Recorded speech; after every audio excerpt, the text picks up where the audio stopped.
Untuk selanjutnya acara ini akan dipandu oleh MC kita kepada Saudari Lailatul Himni, dipersilakan. Terima kasih Saudara Ilham.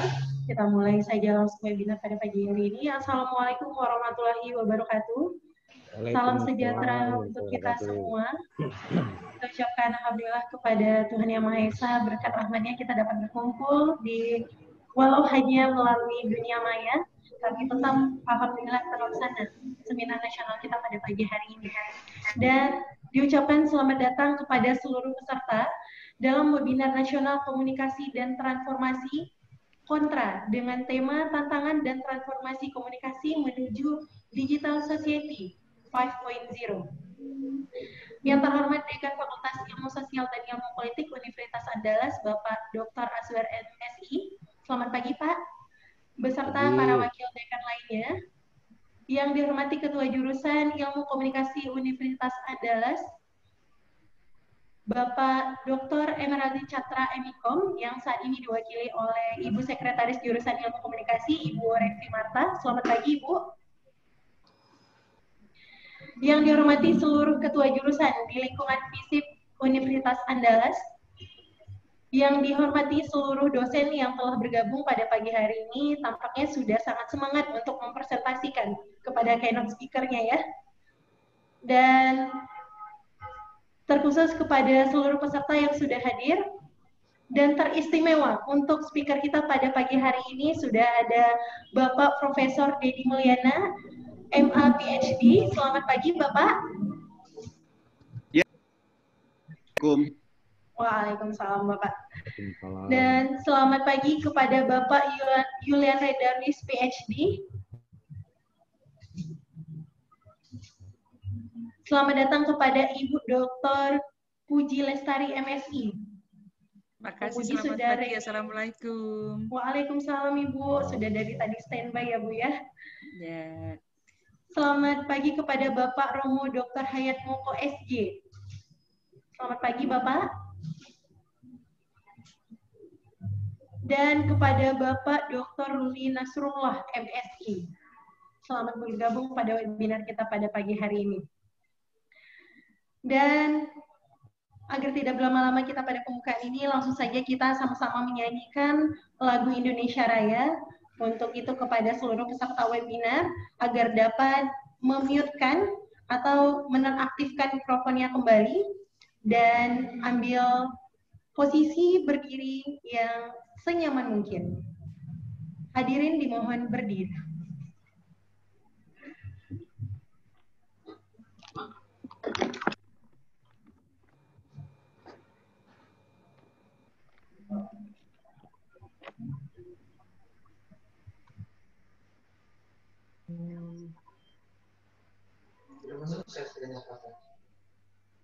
Belum masuk kan Pak?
dipandu ibuku.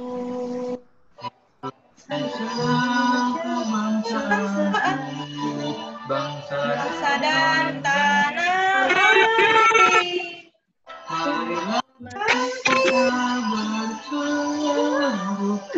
Indonesia satu.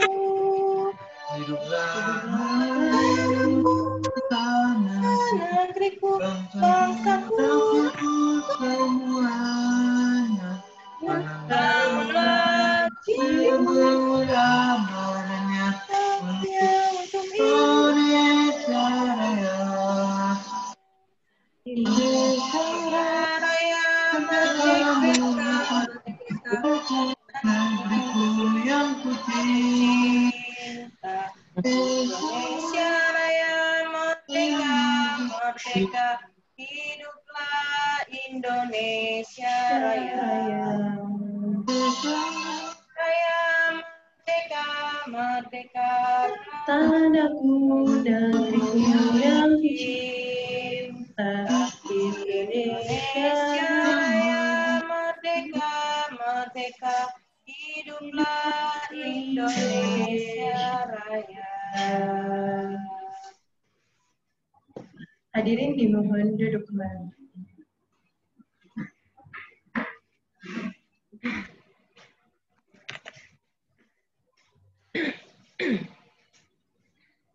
Agar acara kita berjalan lebih lancar pada pagi hari ini, untuk itu kita berdoa sejenak, memohon keridaannya kepada Bapak Rinaldi Epicom, waktu dan tempat disilahkan. Baik, bismillahirrahmanirrahim. Assalamualaikum warahmatullahi wabarakatuh. Selamat pagi Bapak Ibu semuanya, peserta seminar kontra yang dirahmati Allah Subhanahu wa taala. Sebelum kita memulai acara ini, kita akan memanjatkan doa kepada Allah Subhanahu wa taala agar acara kita ini berlangsung dengan sebaik-baiknya. Untuk yang muslim, saya akan pimpin doa, dan untuk yang beragama selain muslim silakan berdoa dengan agama dan kepercayaannya masing-masing. Bismillahirrahmanirrahim. Bismillahirrahmanirrahim. Astaghfirullahalazim allazi la ilaha illa huwal hayyul qayyum wa atubu ilaih.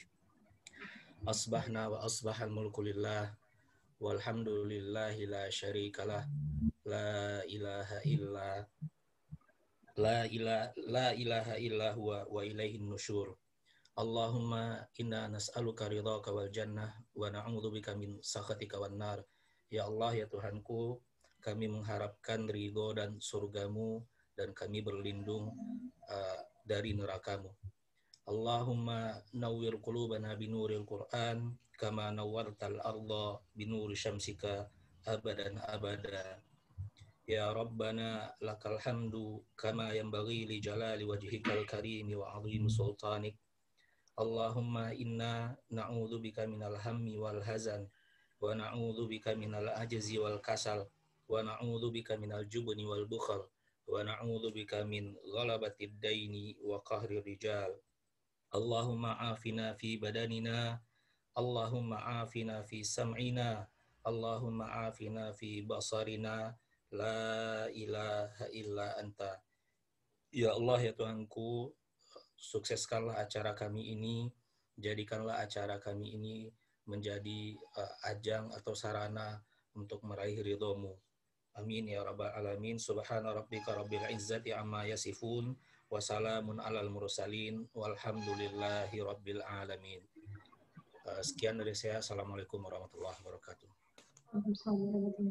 Terima kasih Bapak Rinaldi. Semoga dengan pembacaan doa tadi acara kita dapat berjalan dengan lancar dan kita dapat sehat semua, tentunya tetap dengan semangat yang walaupun dengan tanpa webinar tetap semangatnya semakin semangat. Baik, langsung saja kita dengarkan laporan dari Ketua Pelaksana kepada Ibu Dr. Elvarona Ningrum, MSI, waktu dan tempat disilahkan. Ya, terima kasih banyak ini. Assalamualaikum warahmatullahi wabarakatuh. Selamat pagi, salam sejahtera untuk kita semua. Bapak, Ibu, dan hadirin yang terhormat, pertama-tama marilah kita panjatkan puji dan syukur kehadirat Allah Subhanahu wa Ta'ala, Tuhan yang Maha Kuasa, di mana kita dapat bersama-sama meluangkan waktu dan meringankan pikiran untuk hadir dalam webinar nasional dan call for paper hari ini dengan tema komunikasi dan transformasi kontra tantangan transformasi dan komunikasi menuju digital society 5.0. Yang saya hormati para narasumber, Bapak Profesor Dr. Dedi Mulyana MA PhD, sahabat kami Yuliandre Darwis PhD, Ibu Dr. Puji Lestari MSI, Romo Dr. J. Haryat Moko SJ, dan Dr. Ruli Nasrullah MSI. Dan yang terhormat Dekan FISIP Universitas Andalas, Bapak Dr. Azwar MSI, dan para wakil Dekan FISIP UNAN, yang terhormat Kepala LPPM UNAN, yang terhormat Kajur Ilmu Komunikasi FISIP UNAN, Dr. Emeraldi Catra MSI, yang pagi hari ini diwakilkan oleh Sekretaris Jurusan Ibu Revi Marta MIKOM, serta seluruh Kajur dan Kapromap di lingkungan FISIP dan UNAN, para dosen se-FISIP dan seluruh UNAN yang hadir pada pagi hari ini, serta seluruh peserta webinar nasional dan call for paper dari berbagai kalangan, mulai dari mahasiswa dan umum, serta yang berasal dari Kota Padang maupun yang berada di luar Provinsi Sumatera Barat. Bapak, Ibu, dan peserta webinar dan call for paper yang berbahagia, tema webinar kami tahun ini merupakan inisiatif yang muncul dengan melihat komunikasi yang bermakna dalam penggunaan teknologi komunikasi yang super cerdas, ditandai dengan adanya kompetensi yang memang harus ada di dalam jaringan antara manusia dan teknologi. Komunikasi yang patut diperhatikan ialah kemampuan untuk berdapat berpartisipasi, berbagi pesan, menyampaikan, mendengarkan, memahami, memaknai antara konten dan konteks personalisasi, mengendalikan manusia lainnya, sehingga komunikasi termediasi dengan teknologi dianggap bermakna ketika manusia menjadi teknologi cerdas sebagai temannya secara subjektif. Teknologi cerdas tidak lagi semata-mata sebagai subjek, tetapi juga objek yang mengintensi kemampuan cerdas manusia. Oleh karena itu, diperlukan peran cerdas manusia dalam masyarakat 5.0 yang memilih dan memilah teknologi super cerdas untuk kebajikan bersama. Hal ini menjadi tantangan tentunya bagi kajian ilmu komunikasi dalam menghadapi transformasi menuju digital society 5.0 hari ini, terutama dalam bidang-bidang kajian komunikasi seperti bidang humas, manajemen komunikasi, media massa, jurnalistik, industri film, dan lainnya. Dengan adanya pandemi COVID-19 membuat ruang kita harus berubah hingga melalui aplikasi internet sebagai upaya mengakselerasikan kemampuan manusia secara terbuka terhadap suatu peluang dengan kearifan yang baru. Kegiatan webinar nasional ini pun menjadi wadah bagi kita bersama dalam bertukar informasi dan pengetahuan.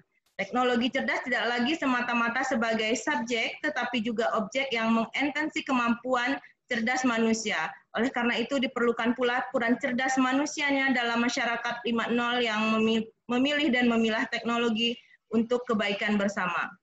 Bapak Ibu yang kami hormati, perlu saya informasikan bahwa webinar dan call for paper ini diikuti oleh mahasiswa S1, pasca sarjana, dan doktor, S2 dan S3 yang datang dari seluruh Indonesia dengan jumlah peserta call for paper untuk siang nanti 42 orang. Adapun jumlah makalah yang masuk sebanyak 42 artikel tersebut akan dipublikasikan melalui buku Bunga Rampai yang akan diterbitkan secara online dan ber-ISSN, dan 10 tulisan terbaik akan dimasukkan ke dalam jurnal terindeks Sinta nasional. Dan insya Allah akan terbit di akhir tahun 2020 untuk buku Bunga Rampainya secara online, dan untuk jurnal akan diterbitkan tahun 2021.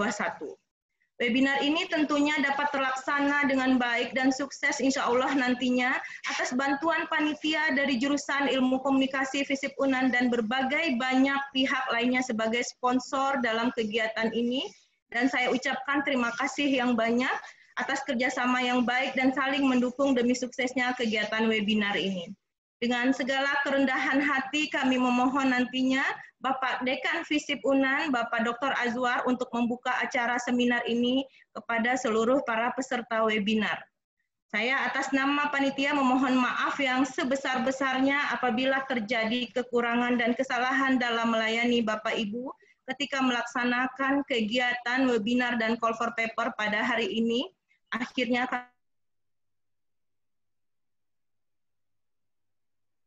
kami ucapkan selamat webinar. Terima kasih, Rona Ningrum. Baik, langsung saja untuk membuka acara ini kita mohonkan kepada Bapak Dekan Fakultas Ilmu Sosial dan Ilmu Politik Universitas Andalas. Mohon arahan dari penyelenggara acara kepada Bapak Dr. Azwar MSI. Disilahkan. Oke, baik. Terima kasih kepada moderator. Bismillahirrahmanirrahim. Assalamualaikum warahmatullahi wabarakatuh. Waalaikumsalam warahmatullahi wabarakatuh. Selamat pagi dan salam sejahtera bagi kita semua. Alhamdulillahirabbil alamin wassalatu wassalamu ala asrofil anbiya'i wal mursalin wa ala alihi washabihi ajmain amma ba'du. Bapak dan Ibu yang saya hormati, pertama-tama marilah kita panjatkan puji syukur kehadirat Allah Subhanahu wa taala, Tuhan yang Maha Pengasih dan Penyayang, karena atas izinnya pada hari ini kita dapat berkumpul meskipun secara virtual bersama-sama mengikuti acara webinar nasional dengan tema Tantangan dan Transformasi Komunikasi Menuju Digital Society 5.0. Salawat kering salam kita tujukan pada junjungan Nabi kita Muhammad Rasulullah SAW yang telah memberikan kita satu jalan kebenaran dengan petunjuk satu akhlakul karimah. Yang sama-sama kita hormati para narasumber kita yang sudah tak asing lagi di tingkat nasional maupun di luar negeri. Pertama, Bapak Profesor Dedi Mulyana, MA PhD dari Universitas Padjadjaran, yang sama-sama kita apresiasi, ya, di mana beliau ini sangat berjasa dalam pengembangan ilmu komunikasi, ya, hari ini baik di tingkat nasional maupun tingkat internasional. Ya, termasuk juga buku-buku beliau, ya, sudah banyak beredar di seluruh Nusantara dan menjadi pegangan, ya, atau menjadi bagian di dalam proses pembelajaran di Nusantara kita ini. Nah, tentu alhamdulillah, ya, kita juga mengucapkan kepada Profesor Dedi Mulyana, ya, yang dimana beberapa minggu yang lalu juga telah berhasil, ya, sekaligus mendapatkan penghargaan akademisi, ya, dalam DSPCOM ke-60 tahun di Universitas Padjadjaran. Berikutnya yang tidak asing lagi bagi kami di Fakultas Ilmu Sosial dan Ilmu Politik Universitas Andalas adalah Saudara Yuliandir Darwis PhD, gitu ya. Sekarang menjabat sebagai komisioner Komisi Penyiaran Indonesia. Ya, karena beliau ini, ya, termasuk sebagai pendiri jurusan komunikasi S1 maupun S2, gitu, di Fakultas Ilmu Sosial dan Ilmu Politik Universitas Andalas. Jadi memang beliau sangat kami butuhkan bagaimana mengembangkan, ya, jurusan ilmu komunikasi ke depannya, termasuk dengan perubahan-perubahan yang terjadi saat ini dengan ada namanya dulunya 4.0, sekarang sudah masuk lagi pada 5.0. Nah, mungkin di situ kita akan butuh Bapak Yuliandir Darwis PhD, bagaimana nanti selalu update di dalam jurusan ini. Dan tak asing lagi yang kita hormati juga pada Ibu Dr. Puji Lestari MSI dari UPN Veteran Yogyakarta. Ya, kan beliau ini menjadi seorang asesor Ban PT. Ya, kebetulan kita juga sama-sama menjadi asesor Ban PT, ya, di Kemenristek Dikti, ya. Sekarang itu sudah masuk dalam Kemenristek. Ya, beliau ini tetap, saya lihat tetap semangat dalam berbagi pengetahuan, ya, bagi dunia akademisi, ya. Ya, termasuk juga ini kabar-kabarnya dalam waktu dekat ini beliau siap untuk menuju menjadi seorang guru besar, ya, atau profesor. Amin, amin. Ya, selamat Ibu Puji ya nanti ya. Kita doakan ya. Amin. Nah, berikutnya yang kita juga hormati Bapak Romo Dr. J. Haryat Moko, SJ dari Universitas Suneta Dharma Yogyakarta, yang selalu rendah hati serta ya di sela kesibukan beliau ini beliau terus berkarya untuk dunia akademisi gitu. Dan juga kepada Bapak Dr. Ruli Nasrullah MSc dari UIN Syarif Hidayah Jakarta gitu. Tentu di sini saya juga lupa memberikan hormat kepada Ketua Jurusan Ilmu Komunikasi FISIP UNAN.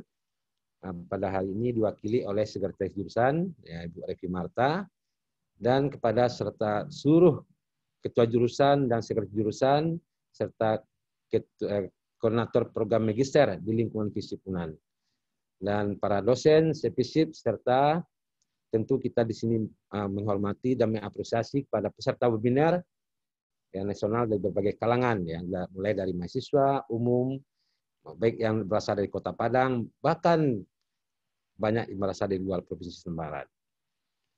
Bapak, Ibu, dan para hadirin yang saya hormati, seperti yang disampaikan oleh Ketua Pelaksana tadi, sekarang ini selalu terjadi proses transformasi yang tidak henti-hentinya, termasuk salah satunya ada transformasi digital. Ya.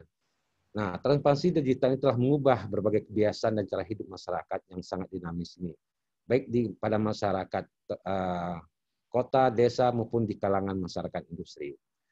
Nah, perkembangan teknologi informasi dengan pesat ini terjadi semacam otomatisasi gitu di seluruh bidang. Ya, artinya apa? Secara fundamental terjadi perubahan penggunaan teknologi dan tuntutan pendekatan baru yang menggabungkan dunia nyata dengan dunia digital. Jadi masyarakat 5.0 ini bahkan memperlihatkan cara manusia yang berkomunikasi dengan atau dimediasikan oleh teknologi, ya, berupa digital dan siber dalam mencapai cita-cita dan tujuan hidupnya. Nah, tentu yang perlu disikapi dalam kondisi masyarakat 5.0 ini adalah kecerdasan manusia, ya, artinya bagaimana smart, ya, penggunaan teknologi dalam membangun jaringan yang memanusiakan kembali interaksi dan komunikasi antar manusia yang telah termediasi oleh teknologi cerdas dan dari ciptaan manusia tersebut. Nah, dengan kondisi pandemi COVID-19 yang membatasi kita dalam kegiatan saat ini memberikan dampak pada tataran kehidupan manusia, yaitu mengharuskan mempercepat transformasi digital, ya, dalam memasuki digital society atau masyarakat digital 5.0. Nah, peluang ini langsung ditangkap oleh jurusan Ilmu Komunikasi Fakultas Ilmu Sosial dan Politik, ya, untuk memikirkan bagaimana, ya, solusi, ya, dan implementasinya, dan termasuk juga menjawab tantangan yang harus dihadapi dalam transformasi menuju digital society 5.0 ini. Tentu dengan kegiatan pertemuan ilmiah dalam bentuk konferensi virtual atau dengan tema tantangan dan transformasi komunikasi menuju digital society 5.0. Nah, melalui konferensi virtual ini, tentu kami sangat mengapresiasi kepada semua panitia yang telah bekerja keras, ya, sehingga mampu mengangkat acara ini secara nasional, ya, secara daring. Memang untuk di Fakultas Ilmu Sosial dan Ilmu Politik, kegiatan secara nasional melalui webinar ini pertama kali dilakukan oleh jurusan Ilmu Komunikasi. Mungkin nantinya berikutnya bisa menjadi role model untuk jurusan-jurusan lain mengangkat acara konferensi secara nasional dengan webinar ini. Nah, kita berharap jurusan lain juga menyiapkan kegiatan-kegiatan di jurusan seperti yang dilakukan oleh jurusan Ilmu Komunikasi. Oleh karena itu, marilah kita terus bersama memaksimalkan, ya, bagaimana peran komunikasi menjawab tantangan dan transformasi menuju era digital society 5.0 dan sebagai respon terhadap perubahan sosial dan perkembangan inovasi, terutama dalam menghadapi dampak pandemi COVID-19 yang sedang kita alami saat ini. Akhir kata, saya berharap semoga kegiatan ini memberikan manfaat yang besar bagi insan akademisi dalam berkarya, dalam menumpahkan ide kreatif, dan apa yang kita lakukan hari ini hendaknya bermanfaat bagi kemajuan kita di masa depan. Amin ya rabbil alamin. Terima kasih atas perhatiannya. Dengan mengucapkan Bismillahirrahmanirrahim, webinar nasional dan Volpaper dengan tema tantangan dan transformasi komunikasi menuju digital society 5.0 saya buka secara resmi. Selamat mengikuti webinar nasional dan Volpaper. Saya akhiri mengucapkan wassalamualaikum warahmatullahi wabarakatuh. Waalaikumsalam warahmatullahi wabarakatuh. Terima kasih banyak Bapak. Selanjutnya acara akan diserahkan kepada moderator kita. Untuk itu kepada Ibu Dr. Anita Arif, MSI. Disilahkan. Sebelum itu, ini akan membacakan beberapa profil singkat beliau. Ibu Dr. Anita Arif, MSI merupakan kelahiran Padang Pariaman 15 Juni 1977. Beliau menyelesaikan studinya di IPB, baik S1 hingga S3-nya, tamat S1 tahun 2000, S2 tahun 2007, dan S3 tahun 2014. Begitu banyak karya ilmiah, penelitian, dan artikel-artikel beliau yang sudah ditulis, mungkin tidak bisa disebutkan satu persatu.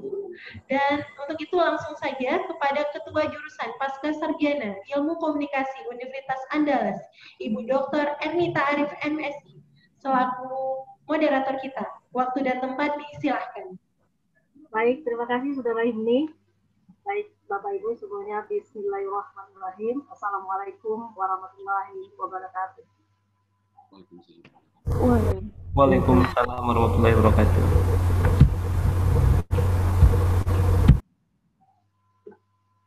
Alhamdulillah, bersyukur kita kepada Allah. Salawat dan salam kita panjatkan kepada Nabi besar kita Muhammad Sallallahu Alaihi Wasallam. Alhamdulillah, pada hari ini kita dipertemukan dalam forum ilmiah yang diselenggarakan oleh jurusan Ilmu Komunikasi Universitas Andalas dengan tema Komunikasi dan Transformasi, Tantangan dan Transformasi Komunikasi Menuju Digital Society 5.0.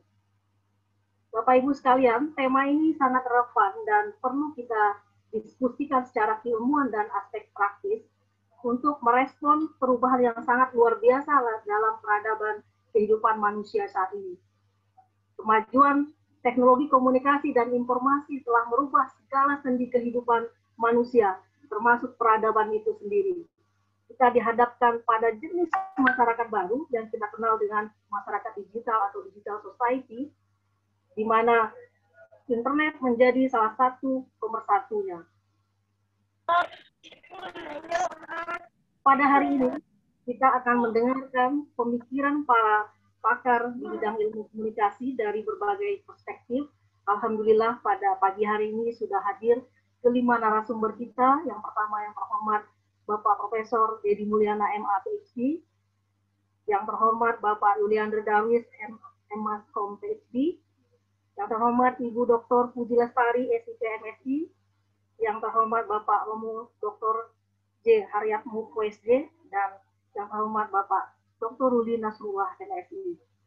Baik, Bapak Ibu hadirin yang saya hormati, sebelum narasumber kita yang pertama, Prof. Dedi Mulyana, menyampaikan pemikiran dan gagasannya di pertemuan ilmiah ini, saya akan sedikit menyampaikan profil beliau. Assalamualaikum, Prof. Dedi. Waalaikumsalam, Bu Ernita. Prof. Dedi Mulyana yang kita sangat kenal semuanya dari hasil karya bukunya, seperti tadi Pak Dekan sampaikan, semua kita sudah sangat tahu betul siapa beliau, dan Alhamdulillah hari ini kita dipertemukan ya Prof ya. Prof. Dedi Mulyana dilahirkan di Bandung 28 Januari tahun 1958. Saat ini beliau sebagai Guru Besar Ilmu Komunikasi Universitas Pajajaran yang ke-9 ya Prof, dan pernah menjabat sebagai Dekan Fikom dari tahun 2008, 2 periode, 2008-2012, 2012 sampai 2016. Dan luar biasanya beliau menghasilkan buku, 50 buku itu luar biasa ini, Prof. Ratusan artikel populer dan ilmiah yang terbit di media massa baik lokal maupun nasional, kemudian menghasilkan puluhan artikel yang terbit di jurnal internasional dan nasional. Jadi sosok beliau mengawali pendidikan S1-nya di Vkom Unpad, lulus tahun 1981. Di S2 beliau di Department of Communication Studies, Northern Illinois ya, University Amerika Serikat, lulus tahun 1986, dan S3 beliau di Department of Anthropology and Sociology, Monash University, Australia, tahun 1996. Beliau tidak hanya sebagai akademisi yang produktif, berbagai penghargaan baik di tingkat nasional maupun internasional beliau peroleh. Pada tahun 2009 beliau dinobatkan sebagai Inspirational Award dari pemerintah Australia ya, sebagai salah satu alumni terbaik Australia yang berjasa luar biasa bagi pengembangan ilmu komunikasi di Indonesia. Ini hanya sekilas tentang sosok beliau. Beliau sangat luar biasa. Hari ini kita akan mendapatkan mendengarkan pemikiran beliau terkait dengan transformasi masyarakat digital society ini. Silakan Prof, waktu saya berikan 15 menit. Mohon izin nanti Prof, saya ingatkan ya. Ya Prof. Ya, ya. Ya, terima kasih. Oke. Baik, selamat pagi semuanya. Assalamualaikum warahmatullahi wabarakatuh. Ya. Warahmatullahi wabarakatuh. Memang teknologi komunikasi itu, apalagi media sosial, sangat menyenangkan. Kita sudah tahu lah banyak hal-hal yang positif ya. Tapi sebagaimana juga mata uang, koin ya, ada satu sisi dan ada sisi lainnya. Nah, sisi lain inilah yang akan saya bahas ya. Yang terutama ini sebenarnya menyangkut generasi kita selanjutnya. Mungkin untuk kita juga, ya. Tapi ini terutama sangat penting buat generasi yang masih muda. Ya, saya kira mahasiswa S1 kita, remaja-remaja kita, ya, mungkin putra-putri kita, ponakan, dan generasi yang akan datang yang sekarang ini masih balita, ya. Baik. Judul presentasi saya adalah darurat digital, ya, darurat digital. Ini sebuah judul yang saya peroleh ya setelah saya menonton sebuah film dokumenter yang baru. Anda bisa melihatnya di Netflix ya, mungkin juga di YouTube ada ya. Lama sekali, 1,5 jam ya. Saya terkesima dan ngeri juga ya. Karena ternyata ya orang-orang Amerika yang merupakan katakanlah mereka pengembang, inovator teknologi komunikasi khususnya media sosial, apapun yang kita kenal, Facebook, Twitter, Instagram dan seterusnya gitu ya. Nah, sebagian dari eksekutif perusahaan-perusahaan yang bergerak dalam bidang itu, mereka dalam tanda petik murtad ya. Mereka keluar dari perusahaan-perusahaan mereka meskipun mereka dibayar mahal. Dan mereka bertobat gitu ya. Mereka bertobat dan sekarang malah melakukan pergerakan-pergerakan, kampanye-kampanye bagaimana untuk bisa membatasi dampak negatif ini.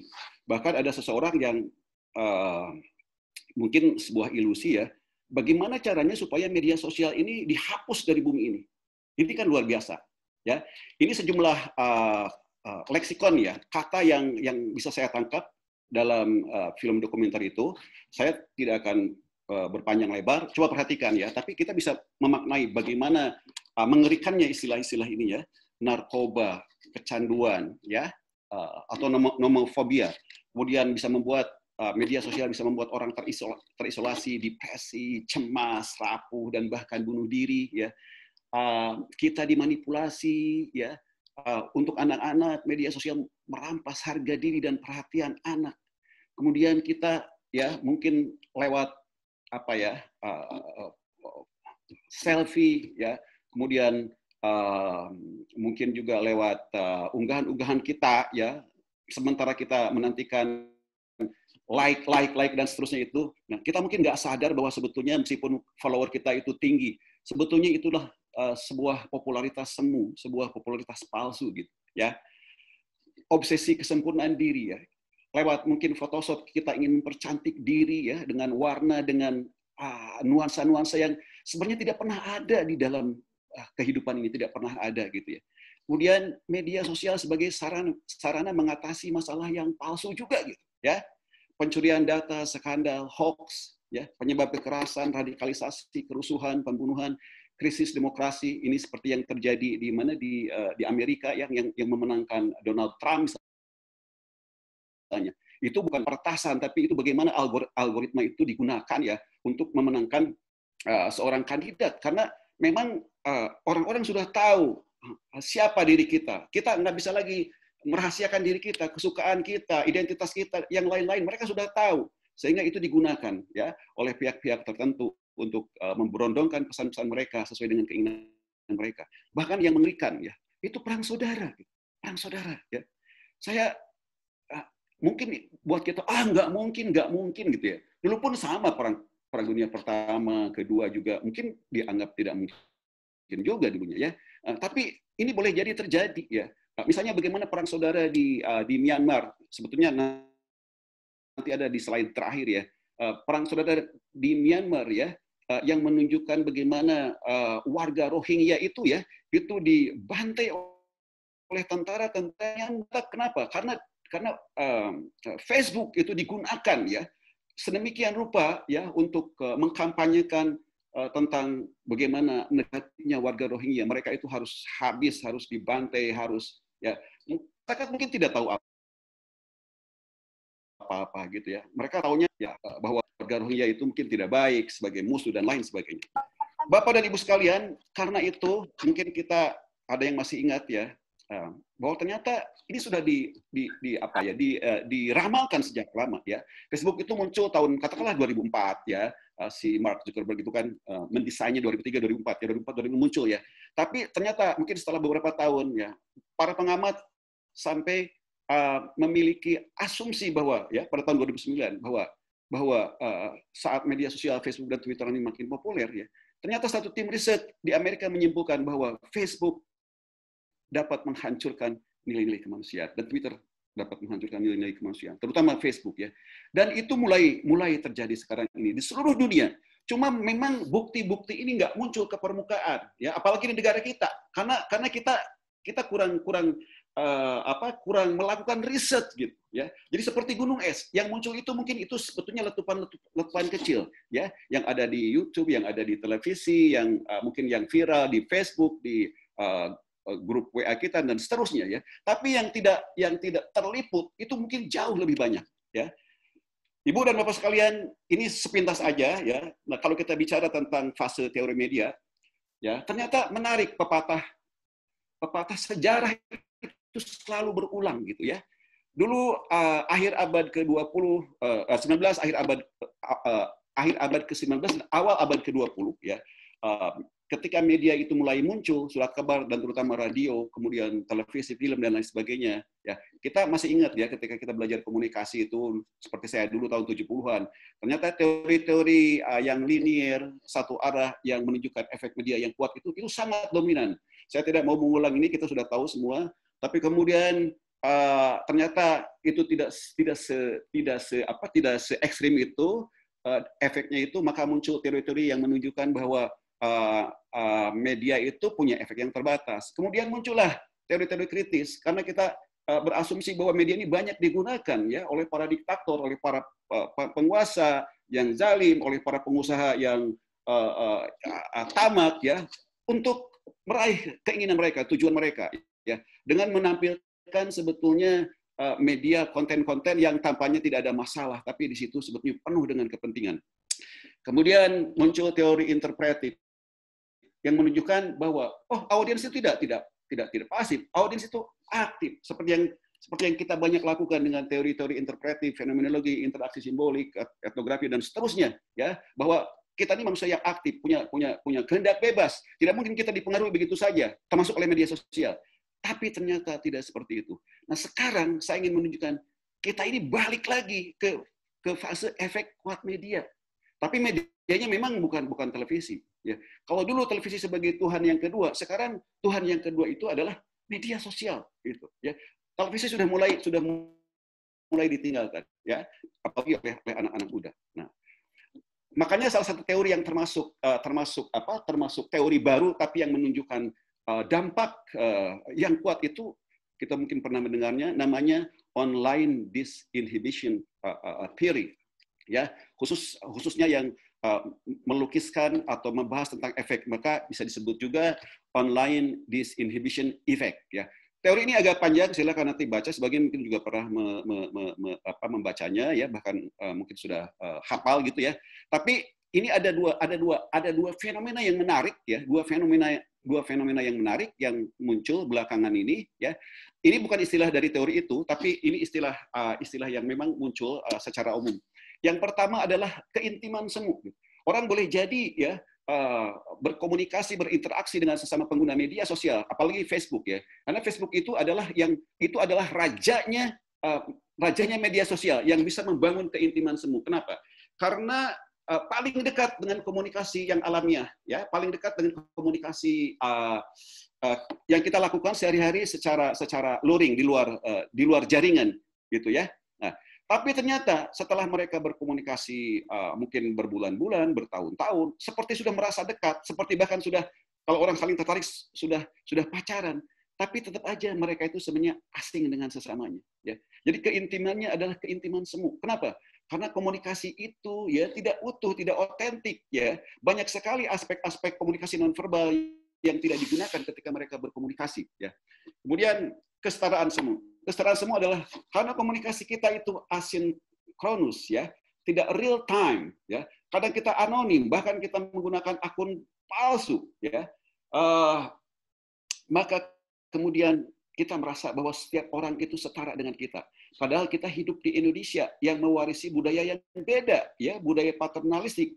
Oke, sebagai istilah halus feodalistik yang masyarakatnya itu hierarkinya itu sangat kompleks, ya. Kita tidak akan setara seperti di Amerika atau di negara barat lainnya, di mana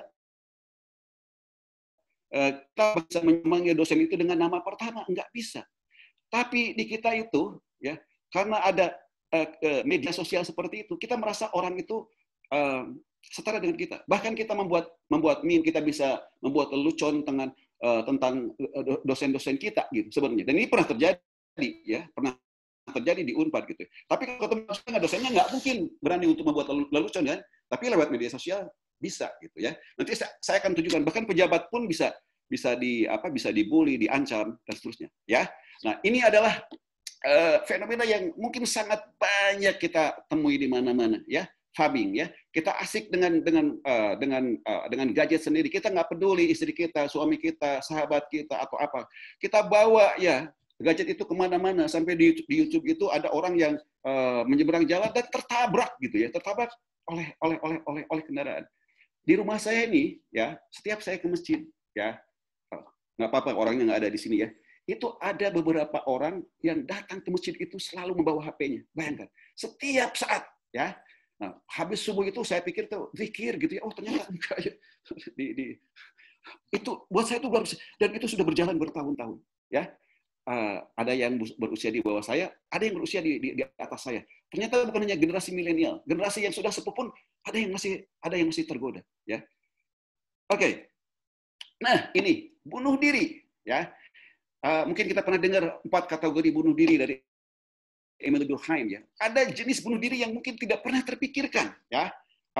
Bunuh diri ini yang pertama nih, bunuh diri karena keintiman semu yang tadi. Bayangkan, seorang remaja putri bunuh diri, ya, ketika dikabari bahwa teman pria Facebooknya itu meninggal dunia. Padahal itu sebenarnya sebuah tes aja untuk menguji kesetiaan, gitu ya, si perempuan itu. Berita itu datang dari teman si laki-laki itu, ya. Sebenarnya nggak bunuh diri, ya, sehat walafiat. Tapi ternyata dia melakukan bunuh diri, ya. Dan sekarang ada bunuh diri yang aneh. Kita juga pernah mendengar, membacanya, ya, mungkin melihat di TV, ya. Bagaimana orang mungkin yang putus asa karena satu masalah, konflik atau apa, dipecat dari pekerjaan dan lain sebagainya, bunuh diri, tapi dengan apa ya?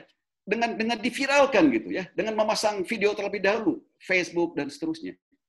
Kalau kita menggunakan 4 kategori bunuh diri dari Emile Durkheim, ya, ini bunuh diri jenis baru yang entah apa namanya ya, mendekati bunuh diri apa ya, bunuh diri seperti ingin altruistik ya, mungkin kalau menggunakan Emile Durkheim itu ya, seperti bunuh diri ingin jadi pahlawan gitu ya. Karena mungkin dia berasumsi ini saya bunuh diri supaya orang kasihan ya, sayang ya, kemudian nanti diviralkan, semua orang menyesal, ada yang merasa berdosa ya, padahal dia sudah meninggal dunia ketika diviralkan itu ya. Ini coba ini kita teliti ya, masalah-masalah ini ya.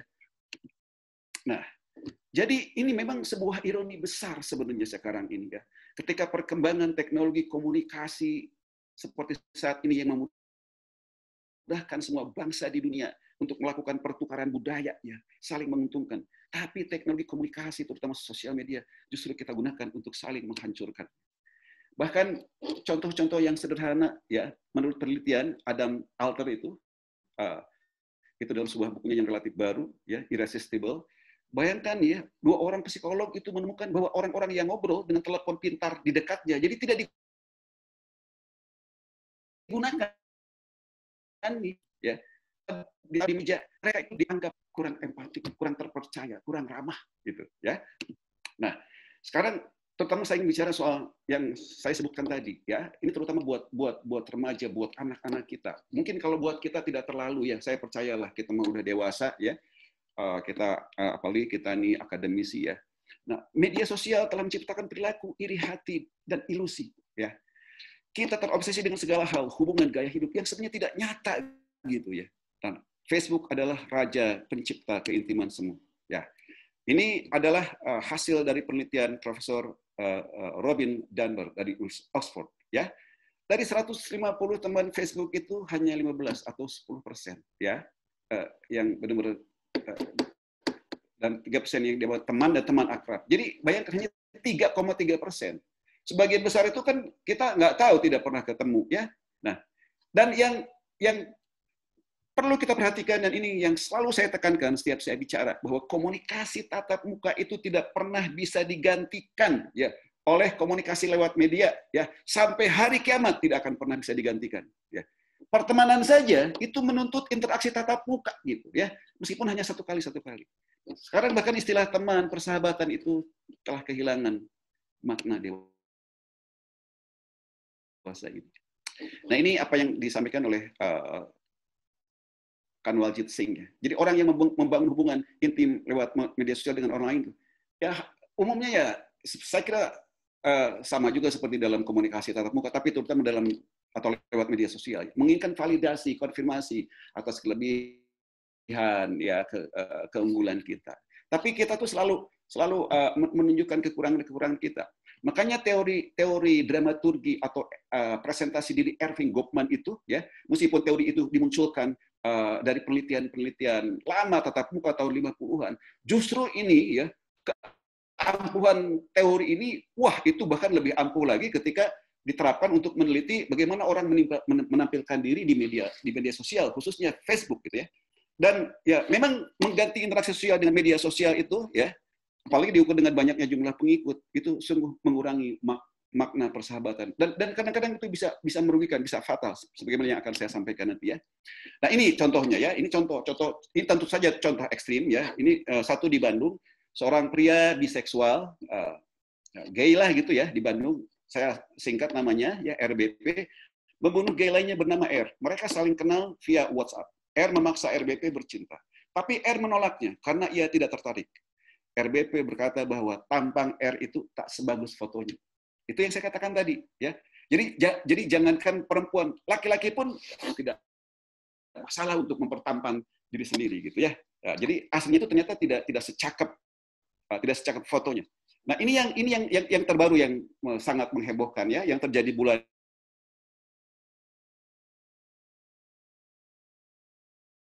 ini ya, kaos yang dibunuh di apartemen Kalibata ya.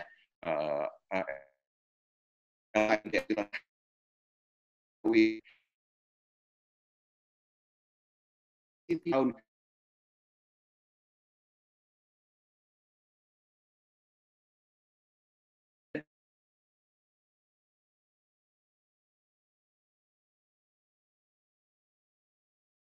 itu